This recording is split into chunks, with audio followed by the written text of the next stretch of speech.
Yo mga ka-breads, what's up? Another day, another vlog. So gagamitin natin tong MTX Wash and Wax Car Shampoo para mag-car wash tayo para kay breads. Ginagawa ko lang dito guys, DIY. Bihira lang ako pa-car wash sa labas. Not unless sobrang busy ako and walang time, mapipilitan ako magpa-car wash sa labas. As much as possible, ako lang nagka-car wash mag-isa kasi at least hindi ako nagmamadali. I take my time pag naglilinis. And also, maganda rin to. At least kahit pa paano nakakapag-workout tayo, lalo na yung mga walang time ehersisyo dyan. Saka minsan ang concern ko sa mga ibang car wash, yung mga ginagamit nilang tuwalya or pamunas, sa dami ng pinagagamitan nila, minsan hindi mo alam kung malinis o hindi.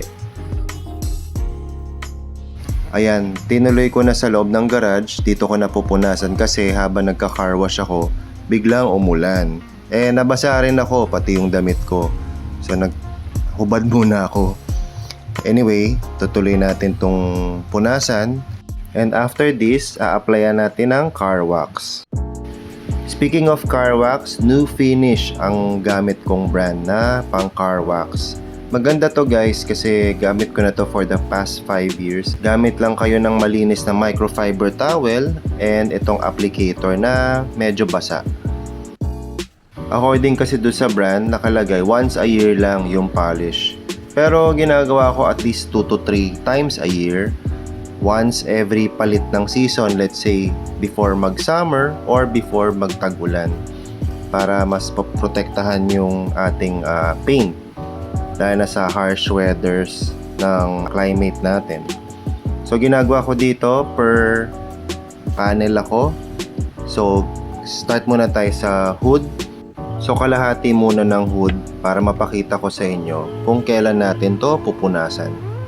Usually it takes about 30 to 45 seconds bago nyo punasan, or pag nakita nyong namumuti na yung wax, that's the time na pwede na natin siyang punasan.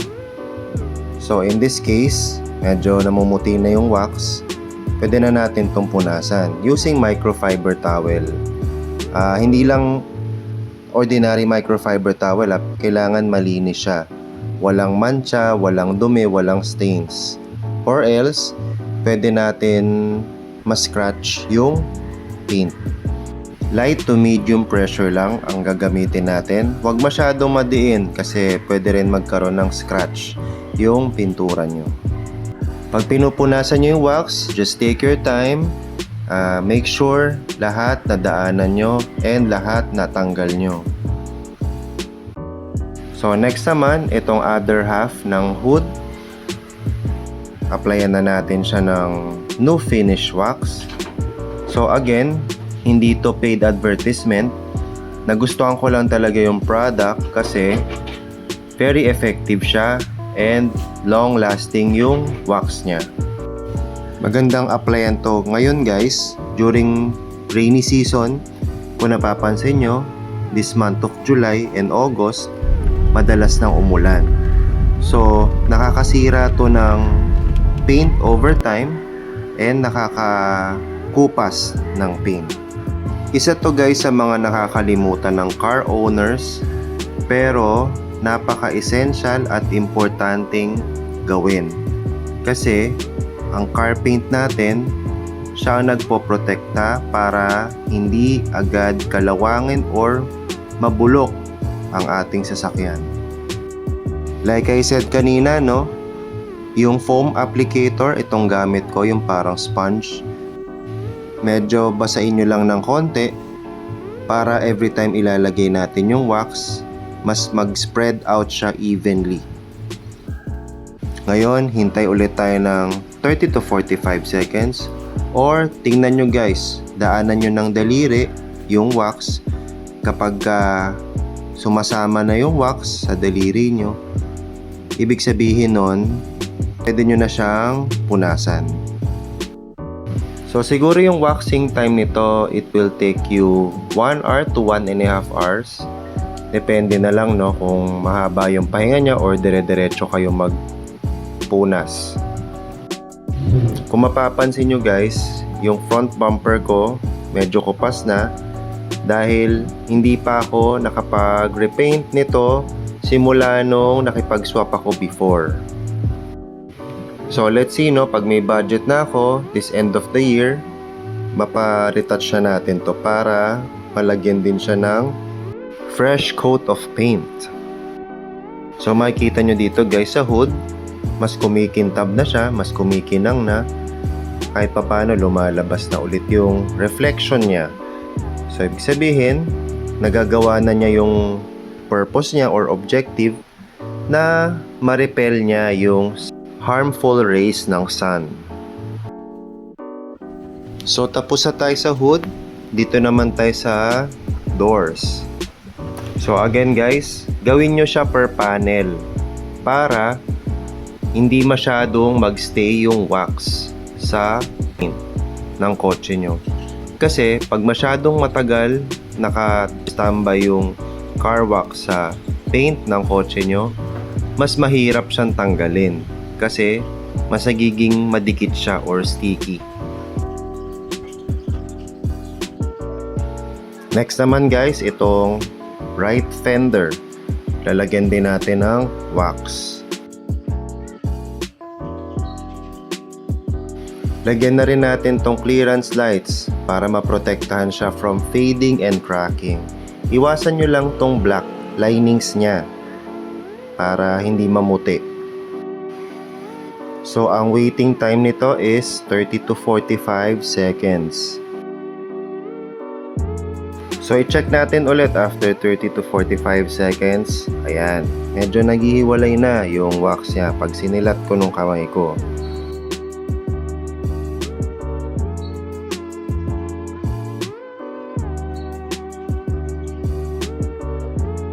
Marami kasi ako nakikita na naka-small body, na kupas na or crack na yung clearance lights nila.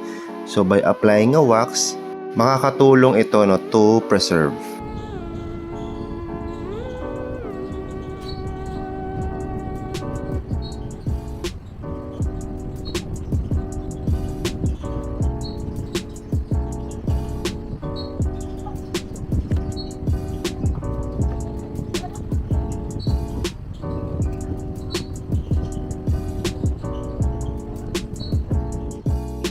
Wag natin kakalimutan lagyan ng wax itong bubong natin kasi ito yung isa sa mga unang kumukupas kapag napapabayaan natin.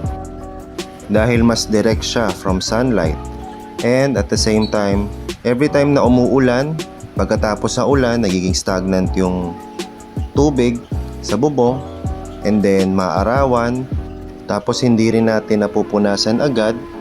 Yun yung formula na para in such a way, kumupas agad yung pintura natin.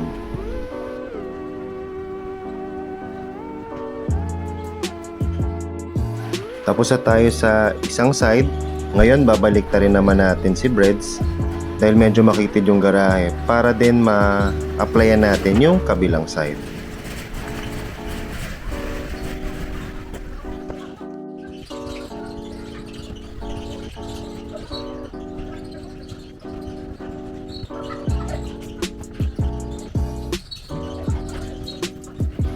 Pwede naman tayo magpa-wax sa mga car wash shops. Pero, syempre, nagtitipid tayo. Tsaka medyo mahal na rin yung paglagay ng wax.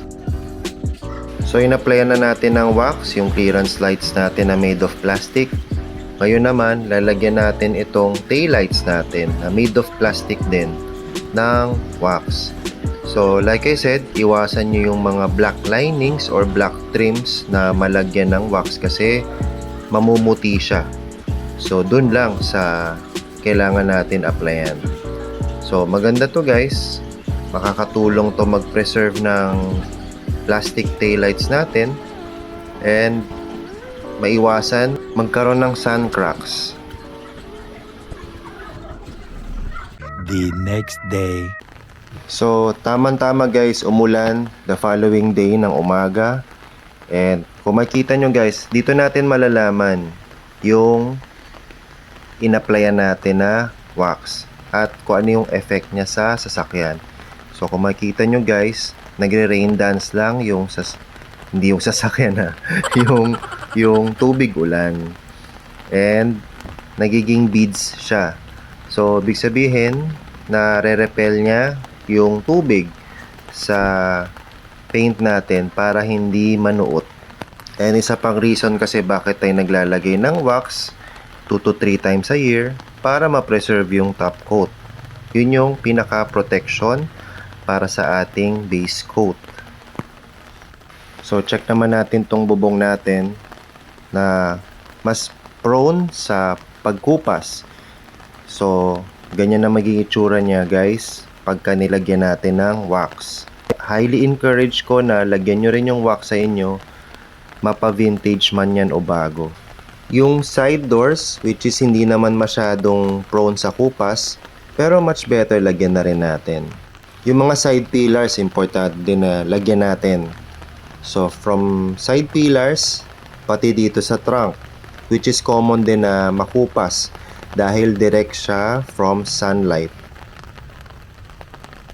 And pati dito sa taillights, so makita nyo naman guys, mas kumikinang siya dahil nalagyan na natin ng wax. Check naman natin tong right side, so ganun din. Maganda yung pagkaka-apply natin. Tsaka yung finish niya. Kaya I guess tama lang natawagin siyang new finish kasi tingnan nyo naman guys, maganda yung finish product niya after natin applyan ng wax. Kayo guys, anong brand ng wax ang gamit nyo at ano ang mga tips nyo para hindi agad kumupas ang mga sasakyan nyo? Paki-comment na lang. Paki-like, share, and subscribe sa YouTube channel ko. Maraming salamat sa panonood kay Breads and I'll see you next time.